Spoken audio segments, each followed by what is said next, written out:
हिंदू धर्म में तीज का विशेष महत्व होता है। तीज पर विवाहित महिलाएं व्रत का पालन करती हैं और अच्छे वैवाहिक जीवन के लिए प्रार्थना करती है। हरतालिका तीज का त्योहार भगवान शिव और माता पार्वती के बीच मजबूत बंधन को दर्शाता है। इस व्रत में महत्वपूर्ण नियमों का पालन किया जाता है। हरतालिका तीज व्रत को निर्जला रखा जाता है, यानी इसमें पानी न पीने का नियम होता है। इस व्रत के दौरान तीज माता यानी देवी पार्वती और भगवान शिव के साथ गणेश जी की पूजा की जाती है। ऐसी मान्यता है कि शिव और पार्वती की पूजा से पति पत्नी के बीच का संबंध मजबूत होता है। हर साल भाद्रपद मास के शुक्ल पक्ष की तृतीया तिथि को यह पर्व मनाया जाता है, इसलिए इसे भाद्र तीज भी कहा जाता है। हरतालिका तीज कब है?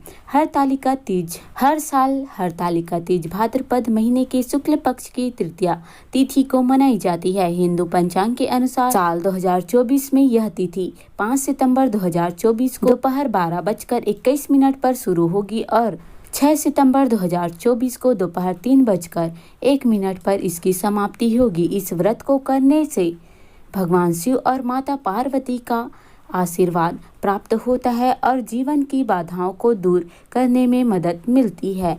इस दिन महिलाएं स्थायी सौभाग्य का आशीर्वाद लेने के लिए 16 श्रृंगार करके पूजा करती हैं। 6 सितंबर 2024 हरतालिका तीज पूजा का शुभ मुहूर्त है।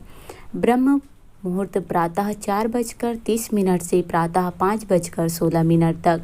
वहीं अभिजीत मुहूर्त है प्रातः 11:54 से दोपहर 12:44 तक। विजय मुहूर्त दोपहर 2:25 से 3:15 तक। वहीं गोधली मुहूर्त है शाम 6:36 से शाम 6:59 तक। संध्या काल 6:36 से रात 7:45 तक। वहीं निशिता मुहूर्त रात्रि 11:56 से रात्रि 12:42 तक।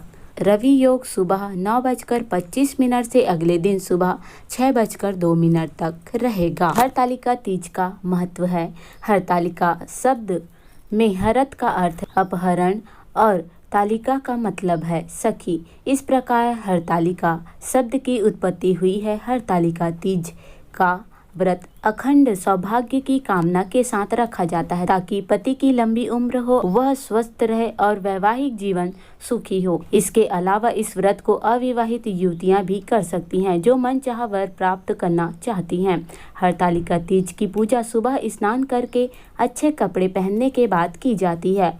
सुबह का समय पूजा के लिए सबसे अच्छा माना जाता है, लेकिन यदि किसी कारणवश सुबह पूजा ना हो पाए तो प्रदोष काल में भी पूजा की जा सकती है। पूजा के दौरान हरतालिका व्रत की कथा सुनना भी महत्वपूर्ण माना जाता है। हरतालिका तीज की पूजन सामग्री है।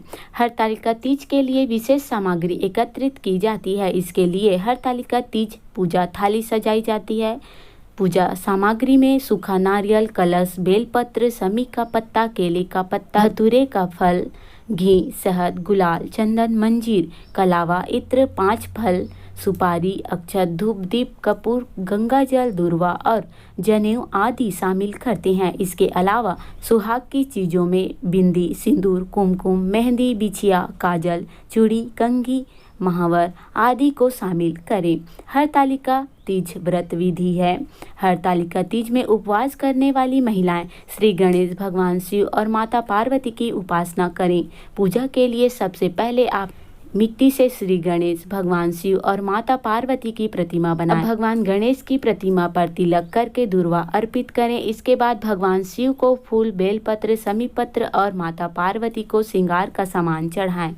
सभी देवी देवताओं का पूरे मन से ध्यान करें और हरतालिका तीज व्रत कथा सुने या पढ़ें। अंत में श्री गणेश भगवान शिव और माता पार्वती की आरती उतारने के बाद प्रसाद का भोग लगाएं।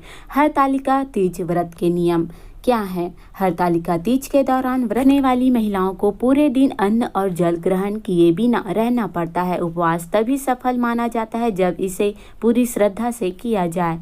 किसी भी व्रत व त्योहार में साफ सफाई और शुद्धता का बहुत महत्व होता है। इसी प्रकार हरतालिका तीज में भी विशेष तौर पर इन सब बातों का ध्यान रखना चाहिए। आपको घर और मंदिर की अच्छी तरह से सफाई करनी चाहिए। इसके बाद पूरे घर को गंगा जल से शुद्ध कर लेना चाहिए। घर में कोई ऐसा काम नहीं करना चाहिए जिससे घर की शुद्धता में कमी आए। हरतालिका तीज के दिन और रात में सोना अच्छा नहीं माना जाता। इस अवसर पर रात के समय महिलाओं को जाकर शिव और पार्वती की उपासना करते हुए कीर्तन करना चाहिए। ऐसा माना जाता है कि जो भी व्यक्ति एक बार हरतालिका तीज व्रत का पालन कर लेता है तो उसके बाद वे इसे छोड़ नहीं सकते। यदि कारण है कि इस व्रत को लेने से पहले अच्छे से विचार कर लेना जरूरी होता है। महिलाएं हरतालिका तीज का व्रत करने वाली महिलाओं को इस दिन खुशहाल रंगों का उपयोग करना चाहिए। काले रंग के उपयोग से बचना चाहिए क्योंकि काला रंग नकारात्मकता का प्रतीक होता है। दोस्तों, मेरे द्वारा दी गई जानकारी कैसी लगी कृपया कमेंट करके जरूर बताएं और इसे ज़्यादा से ज़्यादा शेयर अवश्य करें। साथ ही एस्ट्रोलॉजी बाय लक्ष्मी चैनल को सब्सक्राइब करना ना भूलें। धन्यवाद।